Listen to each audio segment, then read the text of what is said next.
আগামীকাল সকাল 11টায় শিক্ষার্থীদের গণপদযাত্রা, রাষ্ট্রপতি বরাবর স্মারকলিপি প্রদান। ঢাকার বাইরের নিজ নিজ জেলা প্রশাসকের মাধ্যমে স্মারকলিপি দেবে ছাত্ররা। কোটা সংস্কারে অনড় বৈষম্য বিরোধী ছাত্র সমাজ। আমাদের এই কর্মসূচির পাশাপাশি সারা বাংলাদেশের অন্যান্য যত শিক্ষা প্রতিষ্ঠান রয়েছে, সকল শিক্ষা প্রতিষ্ঠান নিজ নিজ জেলা প্রশাসকের কার্যালয় বরাবর গণপদযাত্রা করে জেলা প্রশাসকের মাধ্যমে মহামান্য রাষ্ট্রপতি বরাবর স্মারকলিপি প্রদান করবেন। বারবার কেন দাবি পরিবর্তন কোটা আন্দোলনকারীদের? প্রশ্ন তথ্য প্রতিমন্ত্রীর। ওবায়দুল কাদের বললেন, কিছু বক্তব্য সংবিধান পরিপন্থী। প্রথমে আদালতের কাছে দাবি, তারপরে নির্বাহী বিভাগের কাছে দাবি, তারপর এখন হচ্ছে সংসদের কাছে দাবি। কিন্তু সংসদের কাজ এটি নয়। কিন্তু কাজে সংসদে এই বিষয়ে আইন প্রণয়নের যে দাবি, এটাও কিন্তু একেবারে অজ্ঞতা প্রসূত। শিক্ষার্থীদের আবেগকে পুঁজি করে একটি কুচক্রীমুখর রাষ্ট্রকে অস্থির করার ষড়যন্ত্র করছে। দেখছিলেন প্রধান শিরোনাম। রাত 11টার সময় সঙ্গে আছি আমি গোলাম রাব্বি। এছাড়াও খেলাধুলার খবর নিয়ে খেলার সময় যুক্ত হবেন। ধন্যবাদ রাব্বি। বিশ্বের নানা প্রান্তের খেলাধুলার খবর জানিয়ে দেব আমি এসএম ইকবাল। আর অন্যান্য শীর্ষ সংবাদ। সীমান্ত রেখা থেকে দেশের অভ্যন্তরে 10 মাইল বিজিবির সম্পত্তি ঘোষণা সহ সংসদকে 4 পরামর্শ হাইকোর্টের। নিরাপত্তা নিশ্চিতে 8 কিলোমিটার জমি ফাঁকা ও সমান রাখার তাগিদ। দেশে ক্রীড়া খাতের উন্নয়নে কাজ করছে সরকার। শেখ হাসিনা আন্তঃব্যাংক টুর্নামেন্টে প্রধানমন্ত্রী বললেন, খেলাধুলার মাধ্যমে গড়ে ওঠে প্রতিযোগিতার চর্চা। বৃষ্টির একদিন পরও পানির নিচে বুয়েট সহ রাজধানীর কিছু এলাকা। সিটি কর্পোরেশন শত শত কোটি টাকা খরচ করলো, এমন দুর্দশা কেন? ক্ষোভ নগরবাসীর। সংস্থাগুলোর সমন্বয়হীনতাই কারণ। এবং রিজার্ভ বাড়াতে চট্টগ্রাম বন্দর ও বে টার্মিনালে বিদেশি বিনিয়োগে তোড়জোড়। চলতি বছরে $6 বিলিয়ন যোগানের পরিকল্পনা। জাপান সহ আগ্রহী বিভিন্ন দেশের প্রতিষ্ঠান।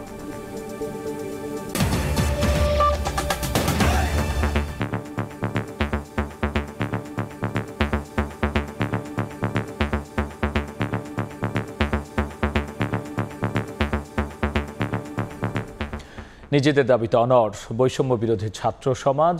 বাংলা ব্লকের থেকে সরে এসে কাল সকাল 11টায় গণপদযাত্রা এবং রাষ্ট্রপতি বরাবর স্মারকলিপি প্রদান কর্মসূচি ঘোষণা দিয়েছেন তারা। সন্ধ্যায় ঢাকা বিশ্ববিদ্যালয়ের সংবাদ সম্মেলনে আগামী 24 ঘন্টার মধ্যে মামলা প্রত্যাহার না করলে বৃহত্তর আন্দোলনের হুঁশিয়ারি দিয়েছেন তারা। কোটা পুনর্বহালে হাইকোর্টের আদেশের উপর আপিল বিভাগ 4 সপ্তাহে স্থিত অবস্থা দিলেও কোটা সংস্কারের দাবিতে রাজপথে সরব আন্দোলনকারীরা। তাদের দাবি, 13 দিন ধরে আন্দোলনের পরও নীতি নির্ধারকদের তরফ থেকে মেলেনি কোনো দৃশ্যমান অগ্রগতি। তাই এবার রাষ্ট্রপতি বরাবর স্মারকলিপি ও গণপদযাত্রা করবে আন্দোলনকারীরা।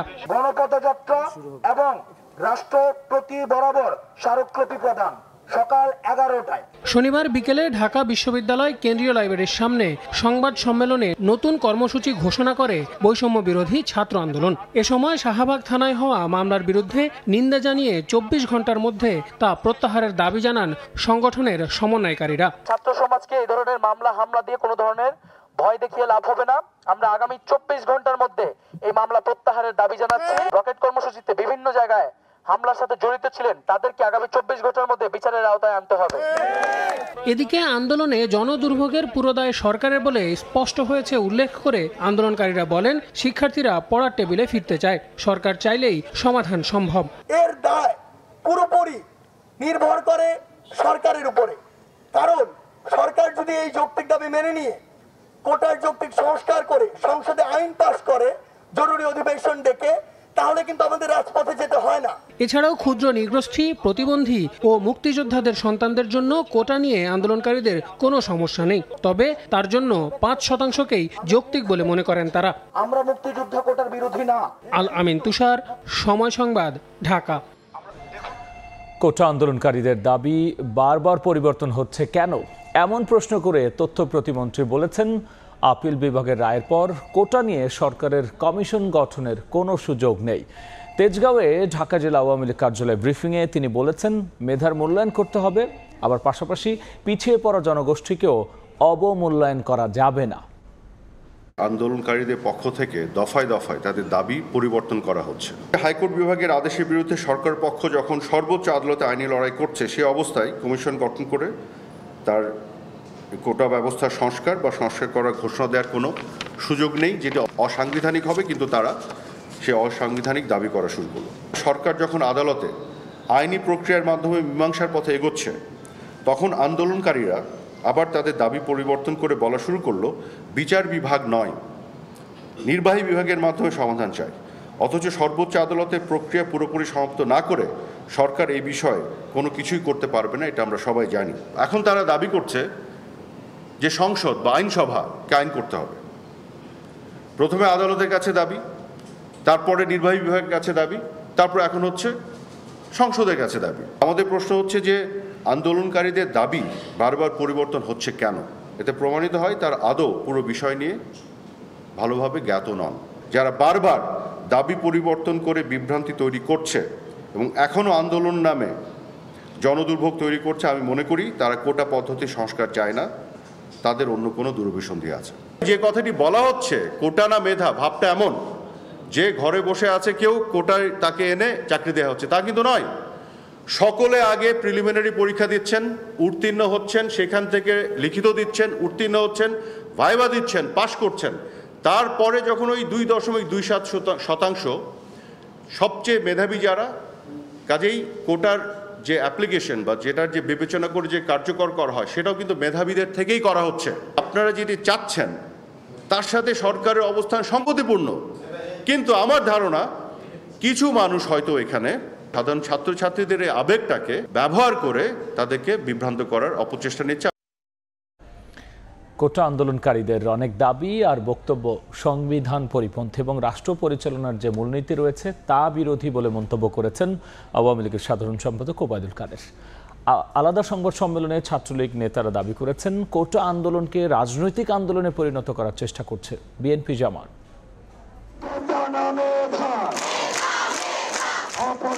চলছে কোটা সংস্কার আন্দোলন, বিভিন্ন সংগঠনের জবাব আর পাল্টা জবাবে উত্তপ্ত দেশ। বেশ কয়েকদিন পার হলেও সুরাহা মেলেনি এখনো।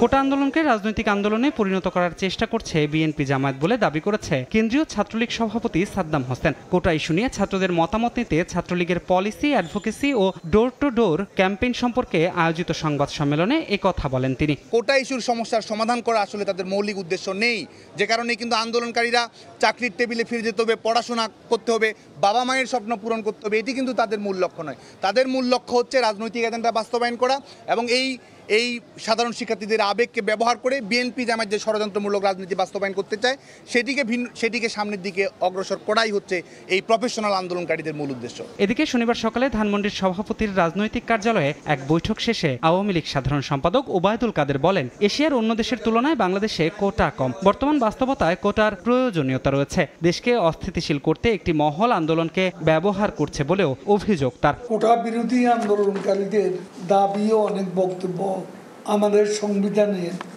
রাষ্ট্র পরিচালনার মূলনীতি বিরোধী। আমাদের আর্থসামাজিক বাস্তবতায় কোটার প্রয়োজনীয়তা রয়েছে।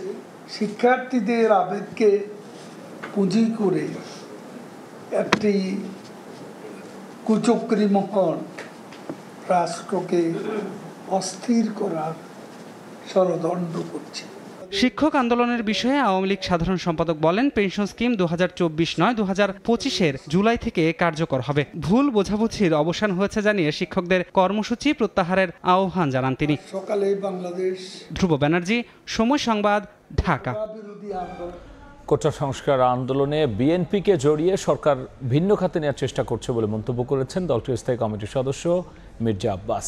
সকালে ঢাকা মহানগর উত্তর ও দক্ষিণের নতুন কমিটি নেতাদের সঙ্গে নিয়ে বিএনপির প্রতিষ্ঠাতা জিয়াউর রহমানের সমাধিতে শ্রদ্ধা জানিয়ে তিনি এমন কথা বলেন। শিক্ষার্থীদের মূল দাবিকে ভিন্ন খাতে নিতেই সরকার চক্রান্ত করছে বলে মন্তব্য করেছেন মির্জা আব্বাস। বিগত আন্দোলনে দল ব্যর্থ হয়নি দাবি করে বিএনপির এই নেতা বলেছেন, ক্ষমতাসীনরা বরাবরই আন্দোলন নস্যাৎ করার চেষ্টা অব্যাহত রেখেছে।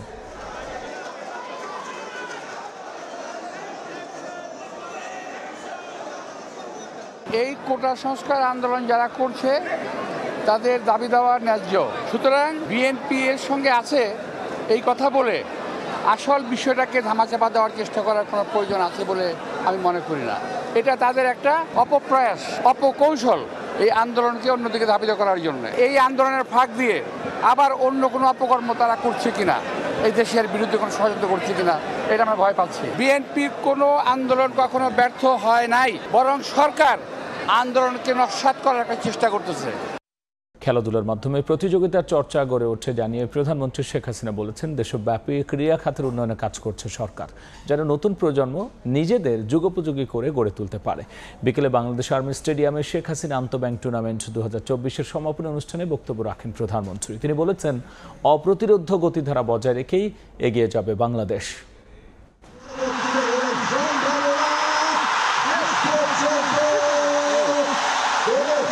নির্ধারিত সময় ধরে চলল টান টান উত্তেজনা, পায়ে পায়ে নৈপুণ্যতা ছড়িয়ে অবশেষে ইসলামী ব্যাংক পিএলসির কাছে 2 গোল হজম করতেই হলো স্ট্যান্ডার্ড ব্যাংক পিএলসিকে। গেল 27 এপ্রিল শুরু হওয়া শেখ হাসিনা আন্তঃব্যাংক ফুটবল টুর্নামেন্ট 2024-এর গ্র্যান্ড ফাইনাল উপলক্ষে শনিবার বিকেলে বাংলাদেশ আর্মি স্টেডিয়ামে যান প্রধানমন্ত্রী Sheikh Hasina. Bangladesh association of banks BABর আয়োজনে দ্বিতীয়বার এই টুর্নামেন্টে অংশ নেয় 31টি ব্যাংক দল। সবশেষ ফাইনাল ম্যাচে 2-0 গোলে পর্দা নামে এই টুর্নামেন্টটির।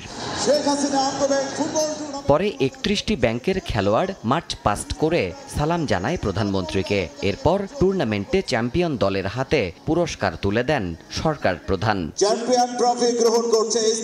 প্রধানমন্ত্রী বলেন, এমন আয়োজনের মাধ্যমে ভালো খেলোয়াড় তৈরির পথ সুগম হয়, চর্চা হয় প্রতিযোগিতায় টিকে থাকার।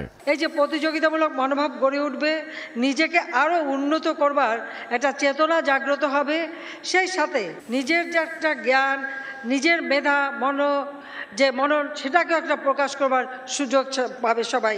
সেই জন্যই খেলার উপরে আমরা বেশি গুরুত্ব দিই। আমি অবশ্য প্রতিদিনই সেই সকালে নামাজ পড়ে বসে কিছুক্ষণ খেলা দেখি যখন সময় পাই। এখানে আসার আগেও একটু খেলা দেখে এসেছি। এমন চর্চার পরিবেশ ধরে রাখতে পারলে বৈশ্বিক ক্রীড়ার মাঠেও ভালো দিন আসবে দেশের, আশা সরকার প্রধানের। এই খেলাধুলার মধ্যে থেকে এক সময় আমাদের উপযুক্ত খেলোয়াড় গড়ে উঠবে। আমরা আন্তর্জাতিক পর্যায়েও খেলাধুলা করে কোনোদিন হয়তো ফুটবল আমরা চ্যাম্পিয়নও হয়ে যেতে পারি। বাংলাদেশ অপ্রতিরোধ্য গতিতে বিশ্ব দরবারে এগিয়ে যাবে উন্নত, সমৃদ্ধ, স্মার্ট বাংলাদেশ হিসেবে। বঙ্গবন্ধু পরিবারের সদস্য হয়ে তিনি নিজেও ফুটবল প্রেমী উল্লেখ করে উপস্থিত খেলোয়াড়, ব্যাংক কর্মকর্তাদের সঙ্গে খানিকটা রসিকতাও করেন সরকার প্রধান। আমার দাদা তিনিও ফুটবল প্লেয়ার ছিলেন। আমার বাবা জাতির পিতা বঙ্গবন্ধু শেখ মুজিবুর রহমানও ফুটবল প্লেয়ার ছিলেন। আমার ভাই শেখ কামাল, জামাল তারাও ফুটবল খেলতো। এখন আমাদের নাতি নাতনিরাও ফুটবলই খেলে। দেবাশিস রায়, সময় সংবাদ, ঢাকা। বাংলাদেশে দেশের সীমান্ত নিরাপত্তা কার্যকরভাবে রক্ষা, সীমান্ত অপরাধ শূন্যের কোটায় নামিয়ে আনা সহ রাজস্ব ফাঁকি রোধে সীমান্ত রেখা থেকে দেশের অভ্যন্তরে 10 মাইল বিজিবির সম্পত্তি ঘোষণা সহ জাতীয় সংসদকে 4টি পরামর্শ দিয়েছেন হাইকোর্ট। এগুলোর মধ্যে সীমান্ত থেকে 8 কিলোমিটার জমি ফাঁকা ও সমান রাখার পরামর্শ রয়েছে।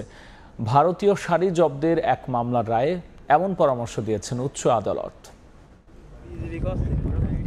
37 বছর আগের ঘটনা। 1987 সালে যশোরের ঝুমঝুমপুরে তৎকালীন বিডিআর ক্যাম্পের কয়েকজন সদস্য চোরাচালান বিরোধী অভিযানে বের হয়। সে সময় জেলার চাচড়ারায় গ্রামের জাকির হোসেনের বাড়িতে 15টি ভারতীয় শাড়ি জব্দ করে তারা। ওই ঘটনায় বিশেষ ক্ষমতা আইনে জাকিরের বিরুদ্ধে একটি মামলা হয়। মামলার চূড়ান্ত শুনানি শেষে জাকির হোসেনকে 3 বছরের সশ্রম কারাদণ্ড দেন আদালত।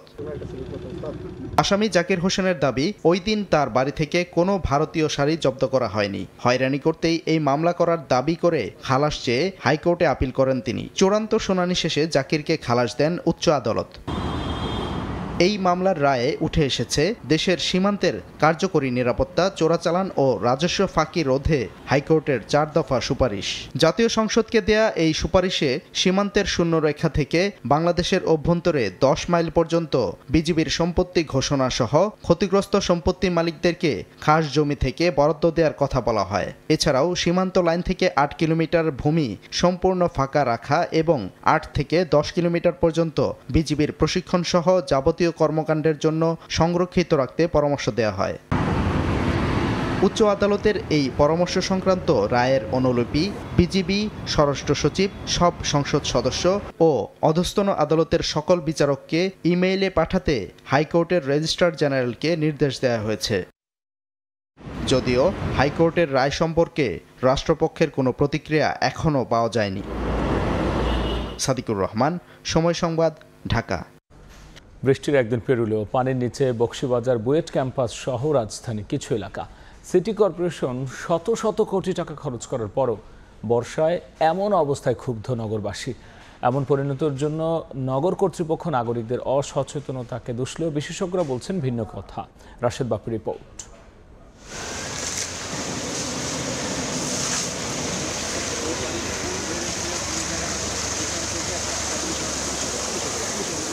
কোনো পাহাড়ি ঢল নয় উজান থেকে নেমে আসা প্রতিবেশী দেশের উপচে পড়া নদীর পানির চাপ। তবুও 24 ঘন্টারও বেশি সময় ধরে জলমগ্ন অবরুদ্ধ এক অবস্থা। রাজধানী ঢাকা ভালোবেসে ডাকা হয় তিলোত্তমা নগরী, যে নগরীর আছে 400 বছরের সমৃদ্ধ ইতিহাস ঐতিহ্য। সেই নগরী কিনা ভেসে গেল মাত্র 3 থেকে 4 ঘন্টার বৃষ্টিতে। এ কেমন বৃষ্টি? এমন বৃষ্টি কি বিশ্বে বিরল? এ কেমন ড্রেনেজ ব্যবস্থা? শুক্রবারের 3 থেকে 4 ঘন্টার বৃষ্টির বোঝা কাঁধে নিয়ে দাঁড়িয়ে থাকা এই এলাকাটি বাংলাদেশ প্রকৌশল বিশ্ববিদ্যালয় বুয়েট ক্যাম্পাস। শিক্ষার্থীদের হল, কর্মকর্তা কর্মচারী, শিক্ষকদের বাসাবাড়ি কোথাও বাদ যায়নি জমে থাকা পানি থেকে। প্রতিটি বিল্ডিং এর নিচতলা জলমগ্ন। কেউ হাত দিয়ে পানি নিষ্কাশনে ব্যস্ত, আবার কেউ লাগিয়েছেন পাম্প। বাসিন্দাদের দাবি, বছরের পর বছর বর্ষা মৌসুমে এমন করুণ পরিণতির শিকার হতে হয় তাদের। কখন থেকে চলছে আপনাদের এই কাজ? গতকাল সকাল 9টা থেকে। এখনো পানি কমেনি? এখনো পানি কমেনি। সকাল 10টা থেকে আমরা শুরু করছি মানে পানি হেসা, আর সারা রাত আমরা রাত 3টার সময় একটু চোখ বুঝছি, কিন্তু সকালে উঠে দেখি আবার হাঁটু সমান পানি। আমার ফ্রিজ, আসবাবপত্র যা আছে সব ডুবে গেছে। আমরা বাথরুম করতে পারি না, খাওয়া দাওয়া, রান্না বান্না করতে পারি না, চুলার পানি নিচে চলে গেছে।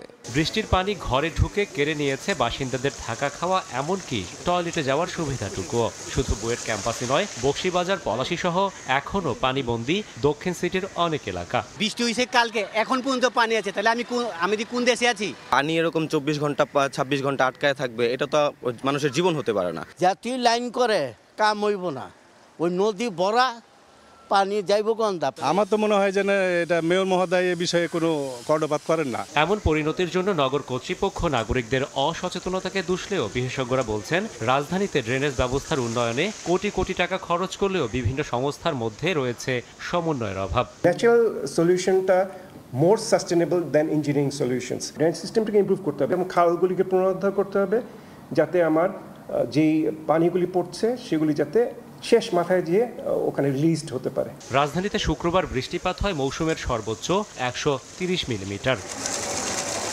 1061 কোটি 59 লাখ টাকা আদায় করে রাজস্ব আদায়ে মাইল ফলক সৃষ্টি করা ঢাকা দক্ষিণ সিটি কর্পোরেশনের নাগরিকদের বর্তমান হাল এটি। মাত্র 3 থেকে 4 ঘন্টার বৃষ্টিতে 24 ঘন্টারও বেশি সময় ধরে জলমগ্ন থাকা এই নাগরিকদের প্রশ্ন, রাজস্ব আদায় নাকি নাগরিক সেবা, কোনটিকে বেশি প্রাধান্য দেন নগর কর্তৃপক্ষ? রাশেদ বাপ্পি, সময় সংবাদ, ঢাকা। বাজার নিয়ন্ত্রণে ব্যর্থ হয়ে আলু পেঁয়াজ আমদানির অনুমতি বাণিজ্য মন্ত্রণালয়ের। দুপুরে রাজধানী টিসিবি ভবনে এক অনুষ্ঠানে অংশ নিয়ে যে কোনো দেশ থেকে এই পণ্যের আমদানি অনুমোদন দেওয়ার কথা জানিয়েছেন বাণিজ্য প্রতিমন্ত্রী। আলু উৎপাদনের উদ্বৃত্তের হিসাব কৃষি মন্ত্রণালয় দিলেও বাজার নিয়ন্ত্রণে হিমশিম খেতে হচ্ছে বাণিজ্য মন্ত্রণালয়কে। ভরা থেকে খরা, বছরব্যাপী চড়ে থাকছে পণ্যটির দাম। আলুর বাজার হাই বাজার, আরো দাম বাড়তেছে। দাম থেকে দামে বিক্রমপুরে আনছি, আইনা ব্যস্ত পারতেছি না। দামটা খাইবো, সুন্দরটা খাইবো, কিন্তু দেখতে খারাপটা খাইবো না। খাদ্যদ্রব্য যে জিনিসটা, প্রত্যেকটা জিনিসটা আমরা কিনতে খুব হিমশিম খাচ্ছি। একই অবস্থা পেঁয়াজের বাজারেও। উৎসব পার্বণের চাহিদা বৃদ্ধি কিংবা বৃষ্টি, বন্যা যেন পান থেকে চুন খসলেই দাম বৃদ্ধির খেলায় মেতে ওঠেন বিভিন্ন শ্রেণীর ব্যবসায়ীরা। এখন 105, 110 এরকম হয়ে গেছে। পেঁয়াজের দামটা অস্থির হয়ে গেছে। সাধারণ মানুষ তো বাঁচতে পারে না ভাই, এত কিছু দাম হইলে। বাধ্য হয়ে দুই পণ্যের বাজার নিয়ন্ত্রণে আবারও আমদানির দ্বার উন্মুক্ত করার তথ্য জানালো বাণিজ্য মন্ত্রণালয়। কৃষি সচিবের সাথে যোগাযোগ করে এই মুহূর্তে আমরা আলু পেঁয়াজের জন্য আইপি ওপেন করে দেওয়া হয়েছে। এটা কৃষি মন্ত্রণালয় থেকে বন্ধ ছিল। শনিবার দুপুরে রাজধানীর টিসিবি ভবনে আয়োজিত এক অনুষ্ঠানে বাণিজ্য প্রতিমন্ত্রী জানান, নিজেদের পছন্দ মতো যে কোনো দেশ থেকে আমদানি করতে পারবেন ব্যবসায়ীরা। এটা আমরা ওপেন করে দিলাম, যারা আমদানিকারক আছেন তারা চাইলেই আমরা তাদেরকে অনুমতি দিব। আলু এবং পেঁয়াজ তারা ইচ্ছা করলে যে কোনো দেশ থেকে নিয়ে আসতে পারবে। বাজার সংশ্লিষ্টরা বলছেন, বিশ্ববাজারে এই দুই পণ্যের তুলনামূলক চাহিদা বেশি থাকার পাশাপাশি শুল্ক করের হিসেব কষে আমদানিকারকরা কতটা আগ্রহী হবেন সেটাই এখন দেখার বিষয়। সাইফুল ইসলাম, সময় সংবাদ, ঢাকা। এই ছিল আমার কাছে থাকা দেশ বিদেশের খবর। এবার খেলার সময়ের বিস্তারিত জানতে আবারও যাচ্ছি ইকবালের কাছে।